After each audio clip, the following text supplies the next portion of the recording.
Hello friends, subscribe करें हमारे channel को और बेल आइकन को भी दबाएं ताकि सारी लेटेस्ट अपडेट और वीडियो आप तक पहुंचे सबसे पहले।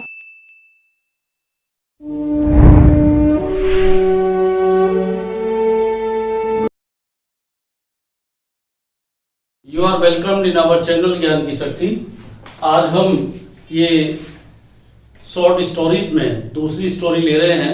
स्टोरी का टाइटल है एन एस्ट्रोलॉजर्स डे, एक ज्योतिषी का दिन, यानी एक ज्योतिषी का दिन इसका टाइटल है। ज्योतिषी कौन था, कैसे बना, ये सब इस स्टोरी में दिया गया है।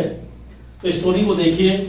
अब मैं डिस्कस कर रहा हूँ, मैं फिर बता रहा हूँ कि स्टोरी डिस्कस की जा रही है, लेकिन इस स्टोरी में जो भी short answer type questions important हैं वो इसके पार्ट 2 में मिलेंगे। 2 वीडियो इस स्टोरी पर हैं। ये पार्ट 1 है जिसमें कि खाली स्टोरी डिस्कस की जा रही है। यदि ये स्टोरी भी आप अच्छी तरह से तैयार कर लेते हैं तो आप उन शॉर्ट आंसर अपने आप भी बनाकर लिख सकते हैं। इस कहानी में क्या होता है, देयर वाज ए विलेज, एक गांव था, गांव का नाम मेंशन नहीं किया गया। एंड देयर वर 2 फ्रेंड्स, 2 मित्र थे, जिनमें एक का नाम दिया गया है गुरु नायक और एक हमारा एस्ट्रोलॉजर है जो कि ज्योतिषी कहा गया है, ज्योतिषी था, लेकिन वो पहले से ज्योतिषी नहीं था। और जब वो अपने गांव से भागा, उसने ये कोई इरादा नहीं किया था कि वो ज्योतिषी बनेगा। देयर वर 2 फ्रेंड्स, ये दोनों मित्र थे, बड़े ही घनिष्ठ मित्र थे, और बोथ वर फार्मर्स, दोनों गांव में किसान थे, बहुत अच्छे से अपनी खेती करते थे, बहुत अधिक कठिन परिश्रम करते थे। दोनों में इतनी इंटीमेसी थी कि रात में बैठकर अपने ही ठिकाने पर दोनों इकट्ठे ड्रिंक किया करते थे, शराब पिया करते थे। बस ये इनमें एक कमी थी दोनों में कि शराब पीते थे, लेकिन बहुत ही इंटीमेट फ्रेंड थे। सब पूरा गांव इस बात को जानता था। But one day all of sudden, एक दिन अचानक ही इन दोनों ने बहुत अधिक पी ली थी और दोनों के बीच में आपस में एक झगड़ा हो गया। दोनों में जब झगड़ा हुआ तो एस्ट्रोलॉजर और गुरु नायक दोनों झगड़ने लगे।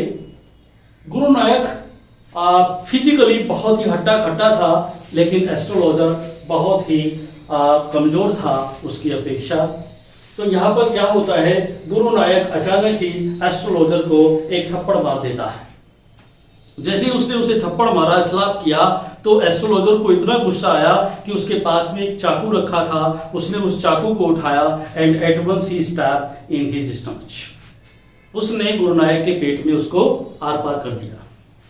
यानी उसने सोचा नहीं था कि वो उसे मारेगा, ना ही मारने की नीयत से सोचा था। वो अनकॉन्शियस हो गया, एकदम से नीचे गिर पड़ा और उसके दिमाग में ये बात आ गई एस्ट्रोलॉजर के कि वो अब मर गया है और अब पुलिस आएगी, मुझे अरेस्ट करेगी और निश्चित रूप से मैं अब हमेशा जेल में रहूंगा।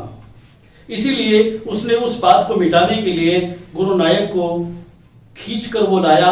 पास में एक बहुत पुराना वेल था, कुआं था, और उसने सोचा कि यदि मैं इस कुएं में इसको धक्का दे दूंगा तो किसी को शायद पता नहीं चलेगा कि मैंने इसको मारा है। और उसको वो ड्रैग करके लाया, ड्रैग मैंने खींचना और घसीटते हुए लाया, और उसने एडवांस उसको वहां पर धक्का उस कुएं में दे दिया। और इसी के साथ उसे अब यह आभास हुआ, उसके दिमाग ने काम किया कि पूरा गांव जानता है और वो सब मेरे ऊपर ब्लेम करेंगे और मेरे खिलाफ FIR होगी और निश्चित रूप से मैं जेल में जाऊंगा। वो सीधा अपनी वाइफ के पास गया और उसने अपनी वाइफ से कहा कि हमें एकदम से ये गांव छोड़ना है और जल्दी से अपना सामान समेट लो। उसकी वाइफ ने कहा कि हमारी खेती बाड़ी है, हम क्यों छोड़ेंगे।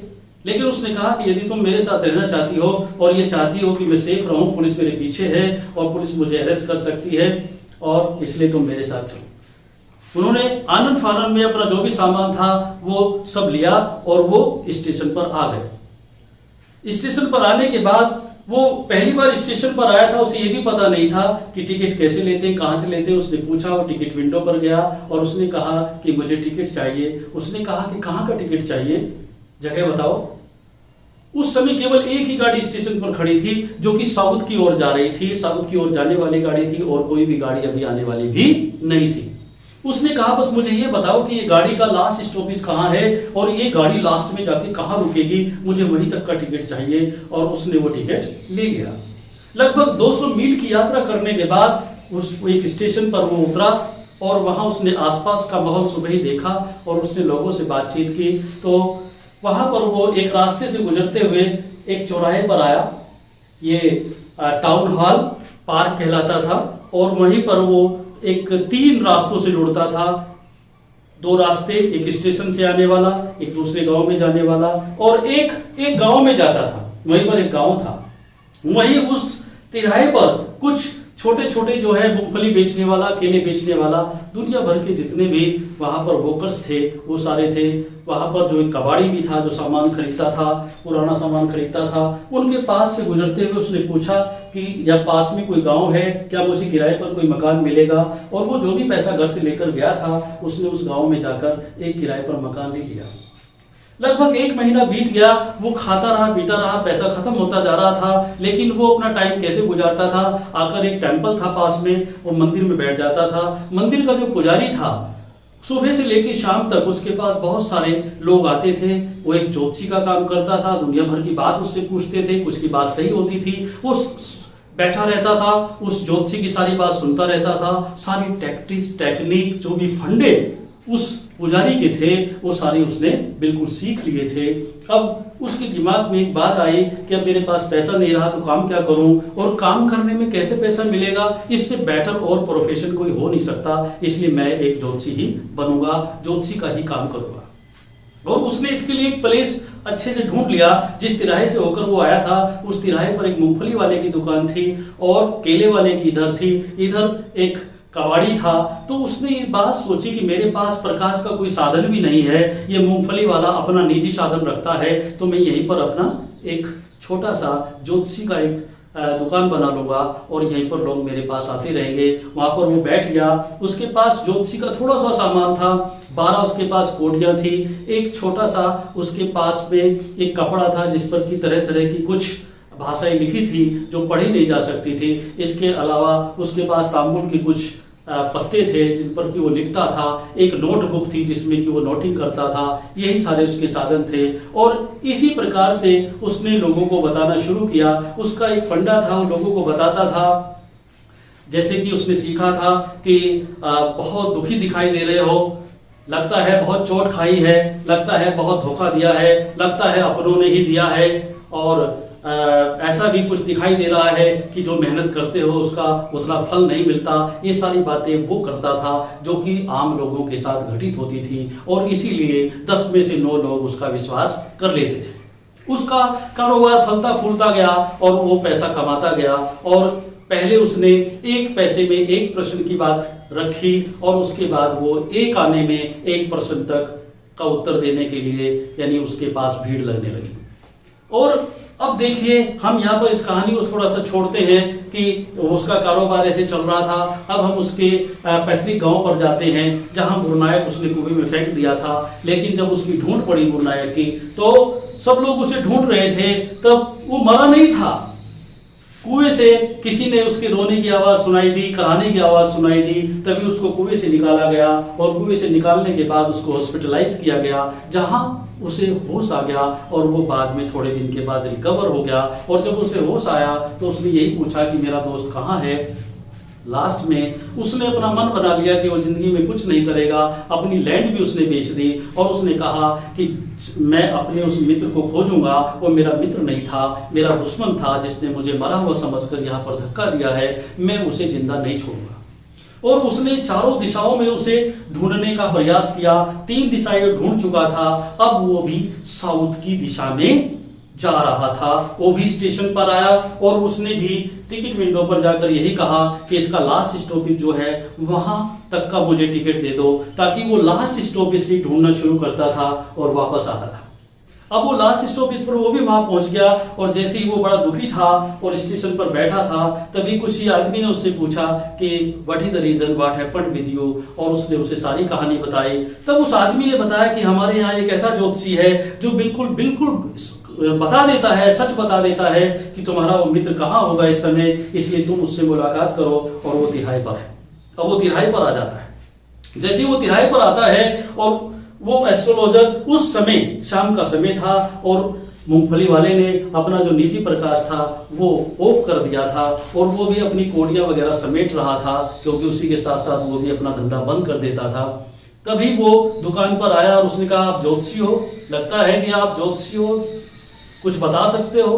उसने कहा, हाँ बता सकता हूँ, मैं इतने पैसे लेता हूँ, 3 पाई लेता हूँ। दुनिया भर की बातें उनमें हुई। अल्टीमेटली ये बात होगी कि यदि तुम मेरा क्वेश्चन का आंसर दे दोगे तो मैं तुम्हें 50 पैसे दूंगा। उसने कहा, तुम मुझे 1 रुपया देना। उसने कहा 50 पैसे दूंगा। 50 पैसे में बात तय हो गई। लेकिन गुरु नायक ने उससे ये भी कहा कि अगर तुम मेरे प्रश्न का जवाब नहीं दे पाए तो तुम्हें डबल देना होगा। अल्टीमेटली तय हो गया। और उसके बाद उसका हाथ देखने लगा, उसका माथा देखने लगा। जैसे उसने उसका माथा ऊपर से देखा तो उसे एकदम से, क्योंकि ये ज्योतिषी तो एकदम बहुत बड़ी दाढ़ी उसने रख ली थी, सिर के बाल बढ़ा लिए थे, भस्म लगाता था, सिंदूर लगाता था और इस टाइप से उसने अपना पूरा ही फेस चेंज कर लिया था। लेकिन गुरु नायक को उसने देखा और गुरु नायक को ज्योतिषी ने पहचान लिया कि ये गुरु नायक है। उसने एकदम से उसका हाथ अलग कर दिया कि अब मैं नहीं बताऊंगा, कल ये बताऊंगा, तो मैं जा रहा हूं। उसने उसका हाथ पकड़ लिया गुरु नायक ने और कहा कि जो सेटल हो गया है उसके अनुसार आपको बताना ही पड़ेगा। अल्टीमेटली सब लोग वहां पर इकट्ठा हो गए और उसने बताना शुरू किया कि ठीक है, अगर तुम चाहते हो तो मैं तुम्हें बताता हूं। नंबर 1, उसने उसका हाथ देखा, मस्तक देखा। उसने उसे कहा कि ऐसा लगता है जैसे कि तुम्हारे मित्र ने ही तुम्हें धोखा दिया है। उसने कहा, यस। तुम्हें कैसे पता और आगे बताओ? उसने कहा, मुझे तो ये भी पता है कि उसने तुम्हें चाकू मारा है और मुझे ये भी पता है कि उसने तुम्हें मरा हुआ समझकर कुएं में धक्का दिया है। अब उसका विश्वास बहुत अधिक प्रगाढ़ होता गया गुरु नायक का। उसने सोचा, इतने मील दूर बैठा एक आदमी, निश्चित रूप से ये बहुत ही इल्म वाला व्यक्ति है, बहुत ही क्वालिफाइड व्यक्ति है। उसने कहा, बस अब मुझे ये बता दो कि मेरा मित्र कहाँ मिलेगा। अब ज्योतिषी ने फिर ये सोचा कि इसे घर ले जाऊंगा, मेरा दोस्त है, जो होना था हो गया, मुझे आज बड़ी खुशी है कि मेरा दोस्त जिंदा है, मैं तो ये सोचा था कि ये मर गया होगा। तो उसने, ज्योतिषी ने उससे ये सिर्फ ये कहा कि अगर तुम्हारा मित्र तुम्हें मिल जाता है तो तुम क्या करोगे? उसने, गुरु नायक ने उसे जवाब दिया, यदि वो मुझे मिल जाए तो मैं उसे जिंदा ही जमीन में गाड़ दूंगा। अर्थात उसने सोचा कि ये तो बिल्कुल उतारू है मारने पर। तो उसने फिर देखा और उसने कहा कि मेरे अनुसार बिल्कुल स्पष्ट है कि तुम्हारा मित्र 4 महीने पहले एक लोरी के नीचे आके मर गया। अर्थात उसे पूरा विश्वास हो गया, पहले से उस पर विश्वास हो गया था, उसकी बातों पर उसे विश्वास हो गया कि मैं यही चाहता था। वो मर गया ना, कि हाँ बिल्कुल मर गया, कि ठीक है, वो अब मैं आराम से वापस जा सकता हूं। तब ज्योतिषी ने कहा कि ये तो दोबारा भी वापस आ सकता है। तब उसने दोबारा देखकर कहा कि ठहरो, रुको, अभी खतरा तुम्हारे जीवन से टला नहीं। उसने कहा, अब क्या रह गया भाई? उसने कहा कि अभी तुम्हारे जीवन को खतरा है। उसने कहा, ये कैसे दूर हो सकता है, इसका कोई उपाय बताओ। उसने कहा देखने के बाद कि देखो गुरुनायक, तुम कभी भी जिंदगी में साउथ की तरफ यात्रा मत करना। साउथ में यात्रा करते समय तुम्हारे जीवन को खतरा है, और यदि तुम साउथ में यात्रा नहीं करोगे तो पूरे 100 साल जियोगे। गुरु नायक ने उससे वायदा किया कि वो कभी भी साउथ में यात्रा नहीं करेगा, और वो सीधा अपने घर वापस आ गया। यानी ये कहानी थी जो तुम्हारी एन एस्ट्रोलॉजर्स डे, एक ज्योतिषी का दिन, फिनिश होती है।